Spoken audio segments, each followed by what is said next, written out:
Hello नमस्कार, Krishna classes में आपका बहुत बहुत स्वागत है। आज के इस वीडियो में हम बीए 6th सेमेस्टर के पेपर फर्स्ट की यूनिट 4 का जो नोवेल है अनटचेबल उसको पढ़ेंगे। और इस नोवेल को मुल्कराज आनंद ने लिखा है। मुल्कराज आनंद भारत के सर्वश्रेष्ठ उपन्यासकारों में से एक हैं। अनटचेबल इनका पहला उपन्यास है। इस उपन्यास ने इन्हें बहुत लोकप्रिय बनाया। इनका ये बहुत लोकप्रिय नोवेल है।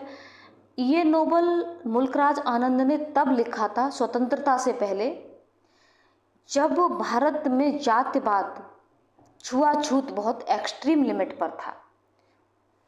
उस समय का ये नोवेल है।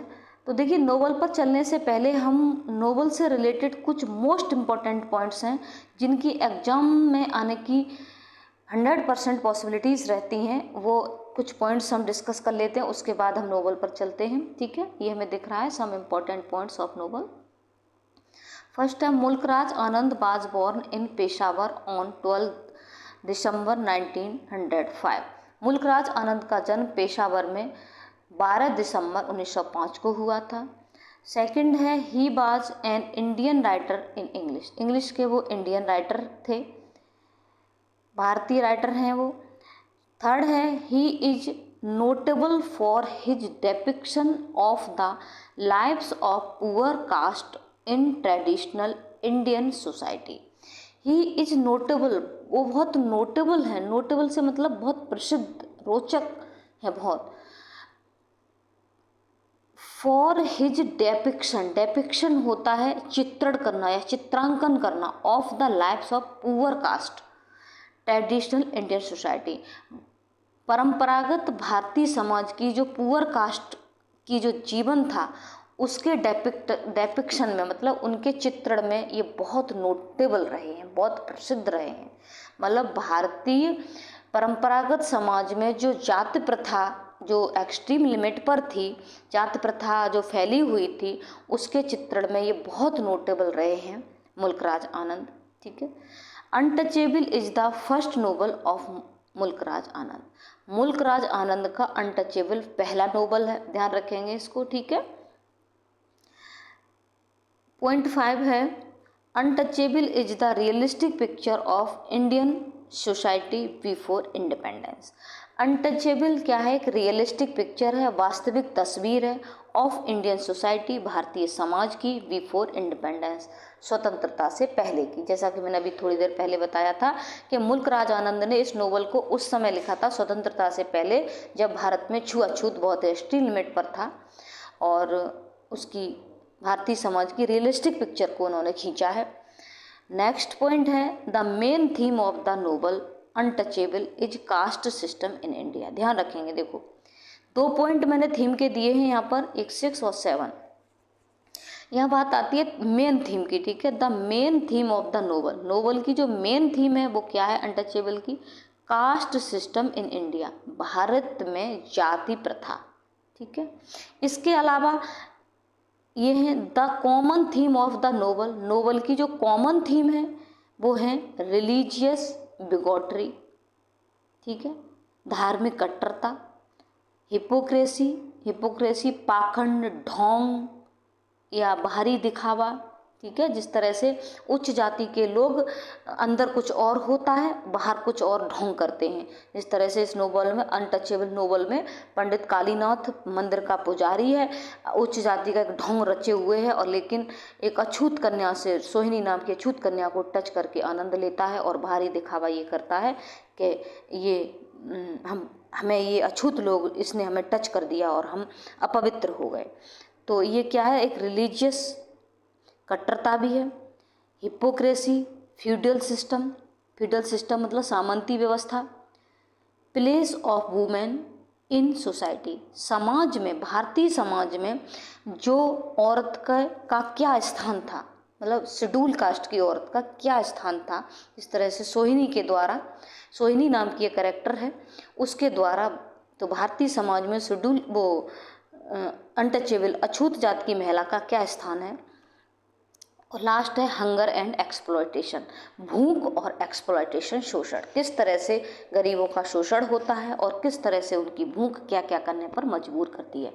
अब यहाँ पर आप सोच रहे होंगे कि मैडम ने तो थीम बहुत सारी बता दी।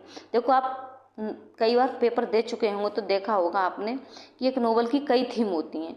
यदि ये थीम आ जाए आपकी कास्ट सिस्टम इन इंडिया तो वेल एंड गुड, बहुत अच्छी बात है कि यही है इसकी मेन थीम। इसके अलावा इनमें से कोई भी ऑप्शन आपका दिया है और ये नहीं दिया है, इनमें से कोई भी ऑप्शन दिया है तो आप उसी को करेक्ट करेंगे। ओके, आगे चलते हैं। नेक्स्ट पॉइंट है the novel untouchable was published in 1935। Untouchable novel 1935 में पब्लिश हुआ था। दिस नेक्स्ट पॉइंट है दिस नोवेल रिप्रेजेंट्स, दर्शाता है all members of down trodden society in pre independence India. In pre independence India, स्वतंत्र भारत से पहले डाउन ट्रॉडन सोसाइटी की जो मेंबर्स थे उनको रिप्रेजेंट करता है। डाउन ट्रॉडन सोसाइटी से मतलब है दलित समाज। दलित समाज जो था उसके मेंबर्स की क्या स्थिति थी स्वतंत्रता से पहले, तो उसको ये रिप्रेजेंट करता है नोवेल। मुल्कराज आनंद डेस्क्राइब करते हैं द मिजरेबल कंडीशन, दयनीय स्थिति ऑफ द अनटचेबल्स, अछूतों की, थ्रो द करेक्टर वाखा। अछूत की जो क्या स्थिति थी उनकी मिजरेबल कंडीशन को डेस्क्राइब करते हैं मुल्कराज आनंद, किसके द्वारा, थ्रू द करेक्टर वाखा। वाखा नाम का एक करेक्टर है जो नोवेल का प्रोटोगोनिस्ट है, उसके थ्रू उनकी स्थिति को ये शो करते हैं, डिस्क्राइब करते हैं मुल्कराज आनंद। मुल्कराज आनंद बहुत ही फेमस नोवेल रहे हैं, नोवेलिस्ट रहे हैं।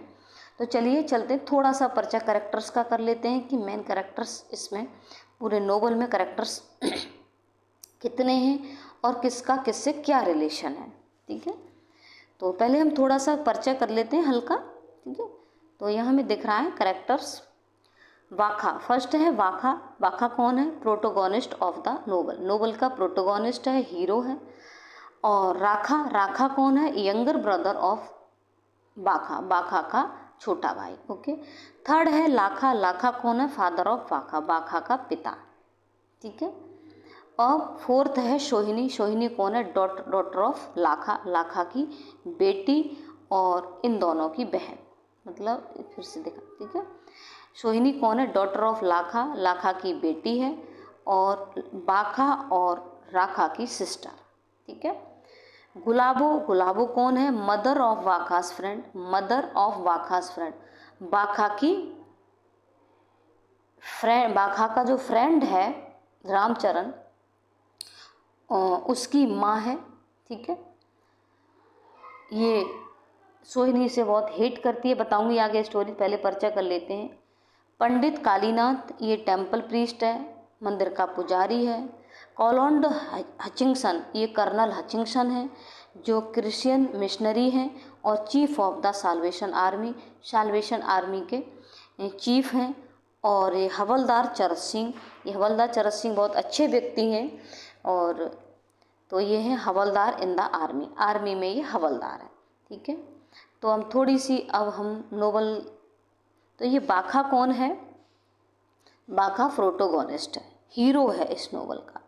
अनटचेबल में मुल्कराज आनंद भारती, अब थोड़ा समझ लो। ठीक है, अनटचेबल नोवेल में मुल्कराज आनंद ने भारतीय समाज की वास्तविक तस्वीर प्रस्तुत की है, हिंदू समाज में व्याप्त छुआछूत की बुराई को दिखाया है, उच्च जाति के लोगों का पाखंड उजागर किया है, उनके दोहरे चरित्र को दिखाया है। पंडित कालीनाथ, ये है नहीं, पंडित कालीनाथ दिख रहा है हमको, पंडित कालीनाथ नाम का जो व्यक्ति है जो मंदिर का पुजारी है, अछूत कन्या को स्पर्श करके आनंद लेता है, उसका शारीरिक शोषण करना चाहता है और जब वो उसका विरोध करती है तो अफवाह फैला देता है कि मुझे इसने अपवित्र कर दिया। उनका दोहरे चरित्र, मतलब उस समय हाई कास्ट के लोगों का कैसा दोहरा चरित्र था, ये मुल्कराज आनंद ने इस नोवेल में डिस्क्राइब किया है, बताया है।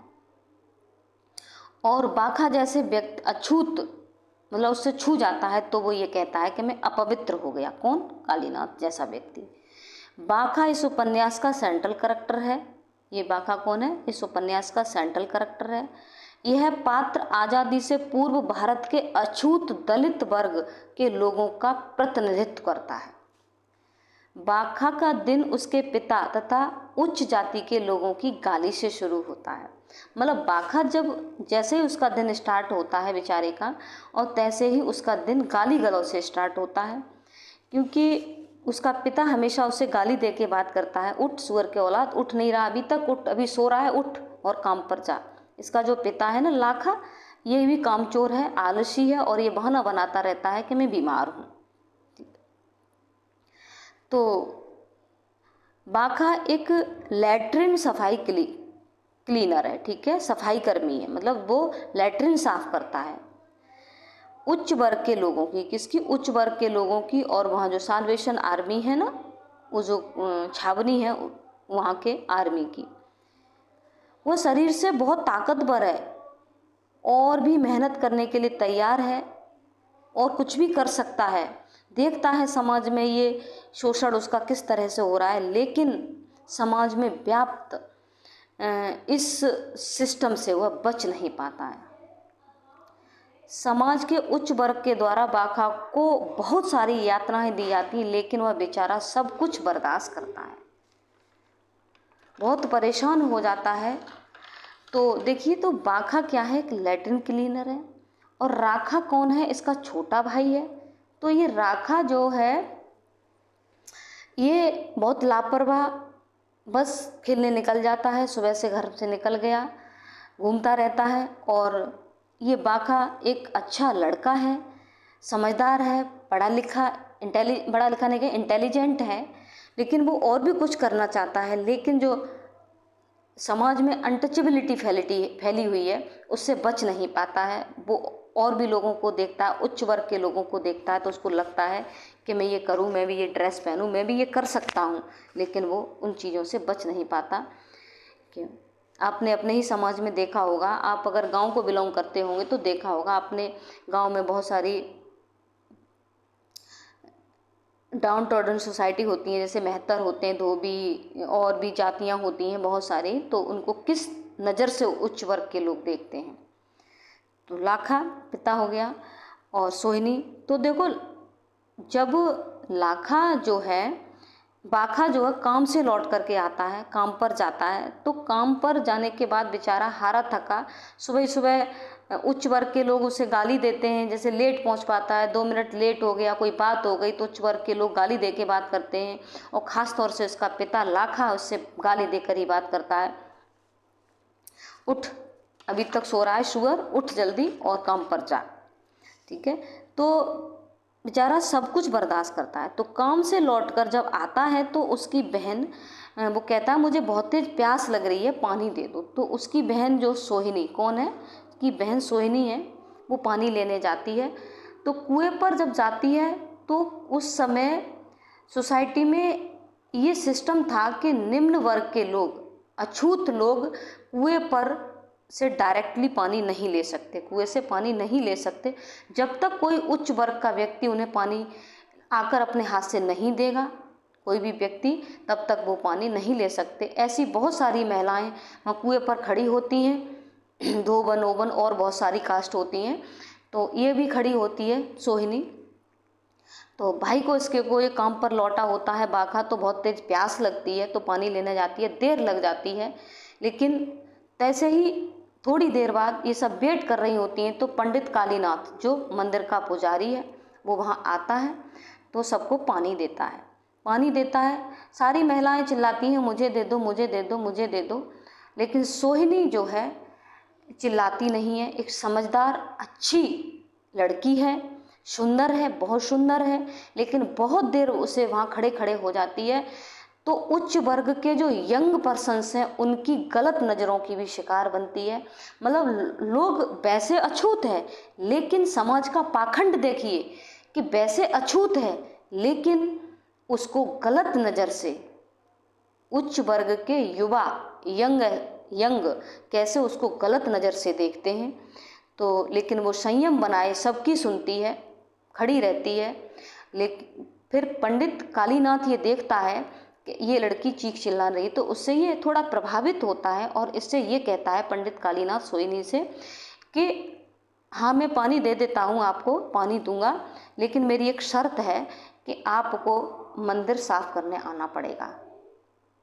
तो ये बोलती है ठीक है मैं मंदिर साफ कर जाऊंगी, मुझे पानी दे दो। अब देखिए अछूतों की विचारों की क्या स्थिति थी उस समय कि वो पानी नहीं ले सकते, चाहे प्यासे तड़प कर मर जाएं, लेकिन जब तक कोई उच्च वर्ग का व्यक्ति पानी नहीं देगा तब तक वो पानी भी नहीं पी सकते। और उसी समय जब वो जाती है पानी लेने, तो ये गुलाबो दिख रही है ना आपको, गुलाबो ये बाखा का जो फ्रेंड है रामचरण, एक नोबल में उसका नाम आया है, उसकी माँ है। ये सोहिनी से बहुत चिढ़ती है। महिलाएं तरह तरह की बातें करती हैं। आपने देखा होगा किसी गरीब घर की बेटी अछूत जाति की है और सुंदर है तो लोग उसको किस नज़रिए से देखते हैं। आपने, अब तो आप बड़े हो गए हैं, समझदार हो गए हैं, इन चीज़ों को नोटिस करना, देखना, समझना इन चीज़ों को। तो गुलाबो क्या है, इससे जेलसी करती है, जलती है। क्यों जलती है थोड़ी सी, क्योंकि ये सुंदर है, समझदार है, इंटेलिजेंट है।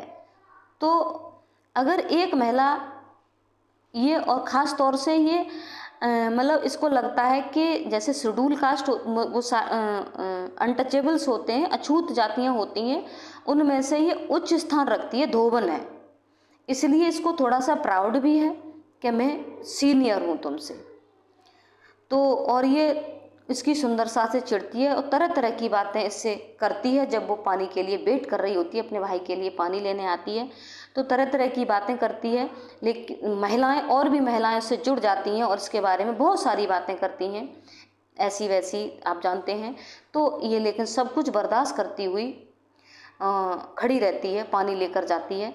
पानी लेकर जाती है तब अपने भाई को पानी देती है, भाई पानी पीता है। लेकिन लाखा और बाखा, लाखा उसका पिता और बाखा दोनों कहते हैं इतनी देर लगती है पानी में, इतनी देर में पानी लेकर आई है तू। तो तब वो सारी स्थिति बताती है कि वहाँ बहुत भीड़ थी और ऐसे ऐसे कोई पानी देने वाला नहीं था, तो पानी पी करके ये चला जाता है।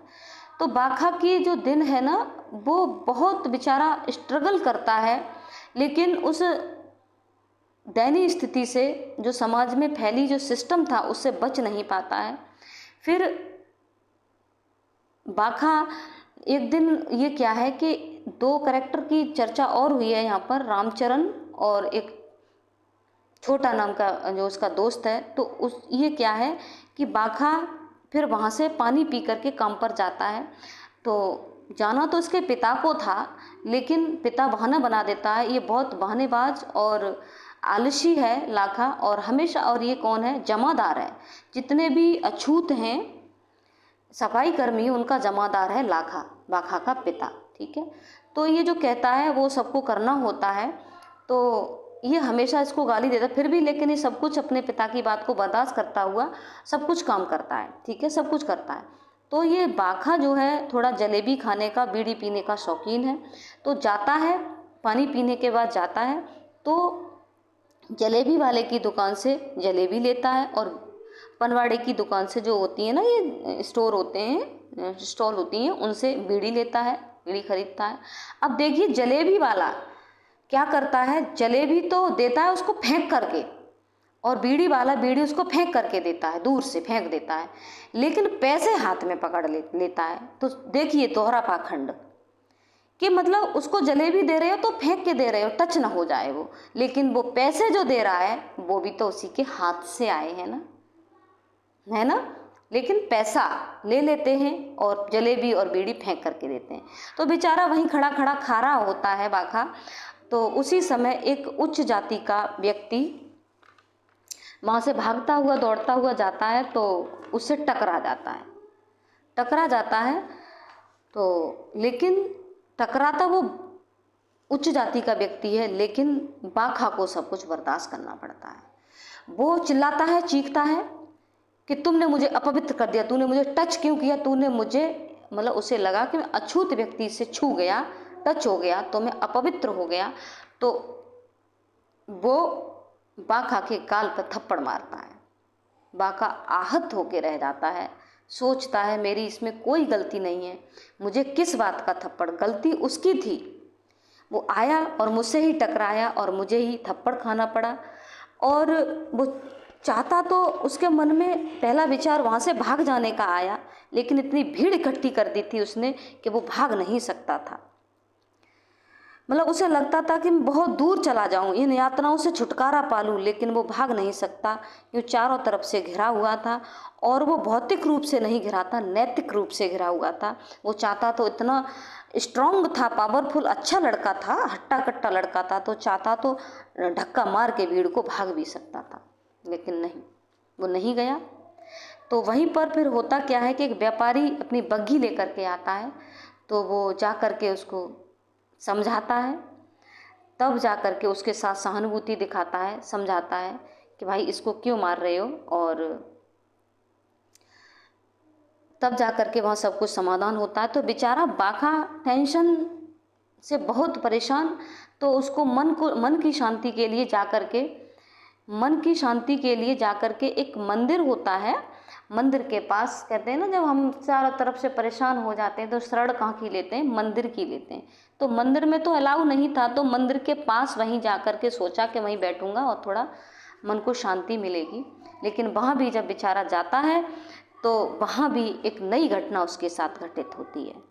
अभी मैंने थोड़ी देर पहले आपको बताया था पंडित कालीनाथ का, तो इसकी चर्चा कर चुके हम, इसकी कर चुके, इसकी, ठीक है, गुलाबो। पंडित कालीनाथ की अभी मैंने चर्चा की थी कि जैसा कि सोहिनी पानी लेने के लिए गई थी, तो पंडित कालीनाथ ने पानी दिया था और पानी शर्त पर दिया था कि तुम्हें मंदिर साफ करने आना पड़ेगा।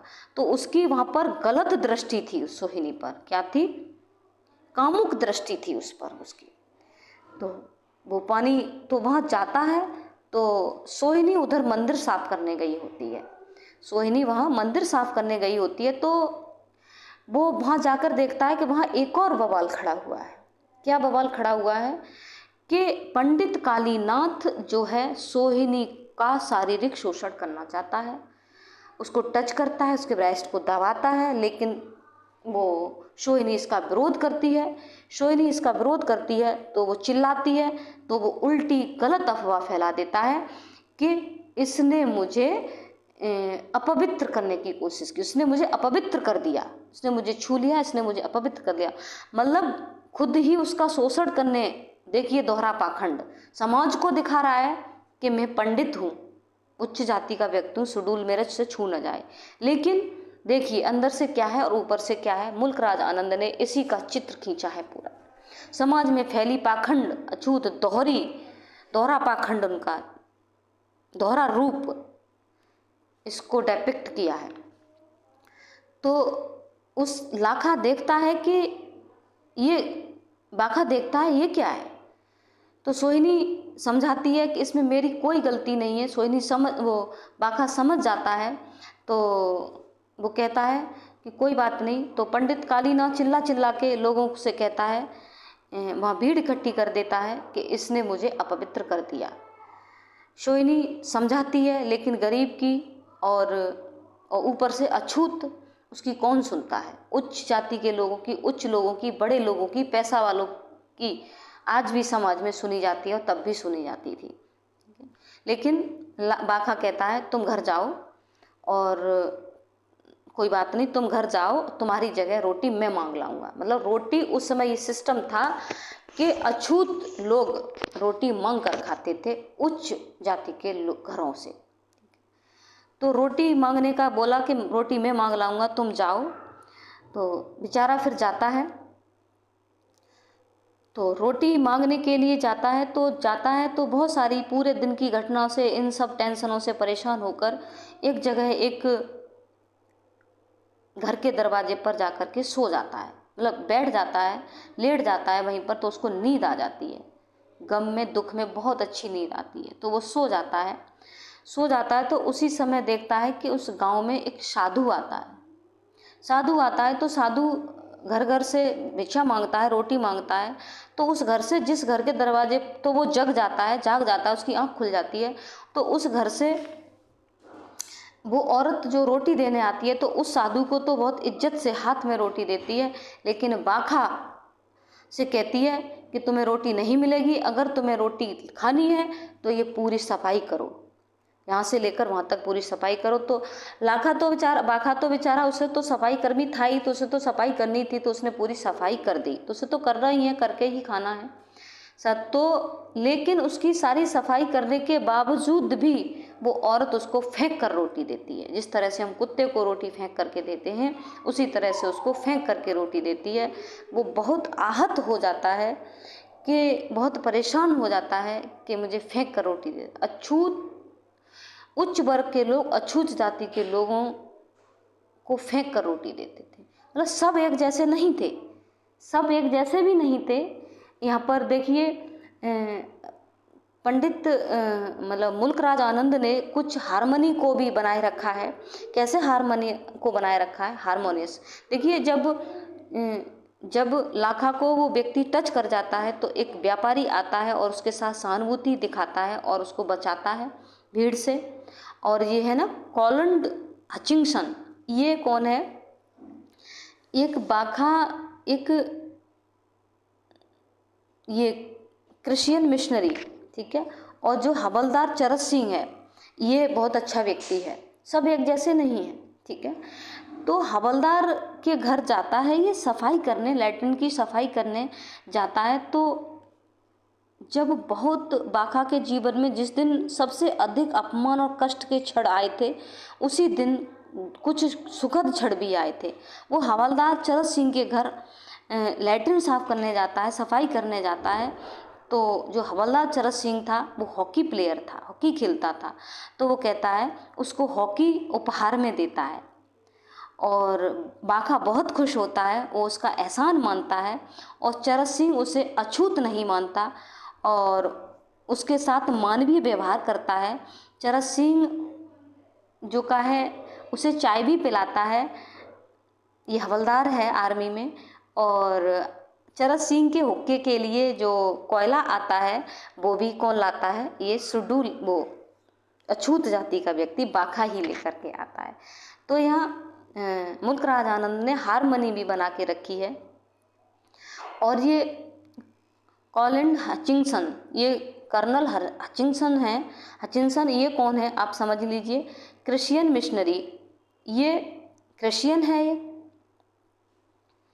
ये जब इन सब घटनाओं से परेशान होकर के बाखा जो का है बैठ जाता है एक जगह, तो ये कर्नल हचिंगसन आता है उसके पास और कहता है इससे कि तुम बहुत परेशान हो, तुम क्रिश्चियनिटी क्यों नहीं अपना लेते? उस समय धर्म परिवर्तन, क्रिश्चियन लोग जो थे, लोगों को क्रिश्चियन में कन्वर्ट करने का बहुत उस समय क्रेज चल रहा था, तो धर्म परिवर्तन करा रहे थे। तो क्रिश्चियनिटी क्यों नहीं अपना लेते? हमारे क्रिश्चियनिटी में कोई ऊंच नीच बड़ा छोटा नहीं होता और तुम इसको हिंदू को छोड़ दो, हिंदू धर्म को छोड़ दो, क्रिश्चियनिटी अपना लो, यहाँ पर कोई बड़ा छोटा ऊंचा नीचा नहीं होता। तो ये राजी भी हो जाता है, एग्री भी हो जाता है। तो फिर ये उसके साथ जाता है, तो चर्च में देखता है तो इसकी पत्नी कहती है उससे, उसके साथ जाता है तो इसकी पत्नी देखती है इसको और कहती है, कहाँ तुम काले कलूटे हिंदुओं को उठा लाते हो। तो यहाँ भी वो समझ गया कि यहाँ भी कहीं ना कहीं भेदभाव है, काला और गोरा, ऊंचा नीचा। तो यहाँ भी वो हताश हो जाता है। फिर जाकर के एक रेलवे स्टेशन पर बैठ जाता है।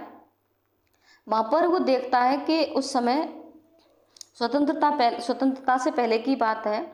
तो उस समय जो महात्मा गांधी थे, बहुत बड़े सेलिब्रिटीज़ थे, बहुत बड़े स्वतंत्रता सेनानी थे। तो वो सुनता है कि वहीं उसे सुनने में आता है कि महात्मा गांधी आ रहे हैं। तो वो सोचता है कि मैं भी महात्मा गांधी को सुनूंगा, महात्मा गांधी आखिर क्या भाषण देंगे। तो वो सुनने जाता है, महात्मा गांधी को सुनता है। तो महात्मा गांधी कहते हैं कि भारत में जो का है, हम अंग्रेजों को तभी भगा सकते हैं जब हम अपने अंदर जो फैली, हमारे समाज में जो फैली, भारत में जो फैली ऊंच नीच, छुआछूत का जो सिस्टम है, छुआछूत फैला हुआ है, ऊंचे नीचे का भाव, बड़े छोटे का भाव, इसको ख़त्म नहीं करेंगे, हम एक नहीं होंगे, तब तक हम अंग्रेज़ों से नहीं लड़ सकते, अंग्रेज़ों को नहीं भगा सकते, हम अपने भारत को स्वतंत्र नहीं कर सकते। तो इस तरह की बातें सुन करके बाघा बहुत खुश होता है, भागा भागा अपने पापा के पास, लाखा के पास जाता है और सारी बातें बताता है। चलिए थोड़ा सा अब हम थोड़ा आगे भी चलते हैं, थोड़ा परिचय हो गया।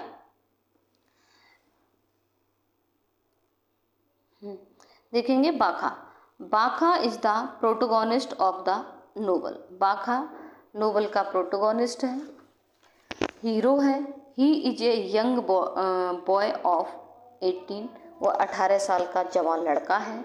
ही इज फिजिकली वेरी स्ट्रॉन्ग, वो है शारीरिक रूप से बहुत स्ट्रॉन्ग है। But he is underprivileged, लेकिन ये बहुत अंडर प्रिविलेज्ड है। अंडर प्रिविलेज्ड का मतलब शोषित है, अल्प अधिकार वाला, मतलब बहुत शोषण हो रहा है इसका, परेशान है। He lives in mud cottage, वह एक मड की कुटिया में रहता है, मिट्टी के घर में रहता है। विद हिज फादर, अपने पिता, यंगर ब्रदर, छोटे भाई और सिस्टर के साथ। मतलब एक गाँवों में एक मट्टी के घर होते थे, उस पर छप्पर पड़ा होता था। आप गांव जाते होंगे या गांव को बिलोंग करते होंगे। अब तो गांव भी एडवांस्ड हो गए हैं, गांव में भी विकास हो गया है, तो कच्चे घर, मिट्टी के घर कम देखने को मिलते हैं। तो ऐसे कच्चा एक घर था, उसमें रहता था। He cleans latrines of the British army officers in the cantonment. Cantonment एक छावनी होती है, तो वो लैट्रिन क्लीनर था। ब्रिटिश आर्मी ऑफिसर्स थे जो छावनी में, उनकी लैट्रिन को साफ करता था। Rakha. Rakha is the younger brother of Bagha. Rakha जो है बाघा का छोटा भाई है। He is the black ugly and dirty boy, यह काला भद्दा गंदा लड़का है, आलसी भी है। He is also latrine cleaner, ये भी एक लैट्रिन क्लीनर है। जो भाई है तो भाई एक ही घर में एक ही जैसे व्यवसाय होते हैं, एक करता है भाई दूसरे भी करते हैं। तो he lives with his father, वह अपने पिता के साथ रहता है, ब्रदर एंड सिस्टर, और अपनी बहन के साथ। लाखा, थर्ड करेक्टर है लाखा। लाखा इज द फादर ऑफ बाघा। लाखा बाघा का पिता है। He is the Jamadar of sweepers, वह स्वीपर्स का जमादार है। ही इज ओल्ड, वह बूढ़ा है। Suffers from the bad health, और उसका स्वास्थ्य ठीक नहीं है, बैड हेल्थ से सफ़र कर रहा है, ठीक नहीं रहता है। और नेक्स्ट करेक्टर है fifth Sohini. Sohini is the daughter of Lakha, Lakha की बेटी है, and sister of Bagha, Bagha की बहन है। Mulk Raj Anand shows the picture of the lower caste females. Mulkraj Anand show करते हैं picture of lower caste, lower caste females की पिक्चर को शो करते हैं।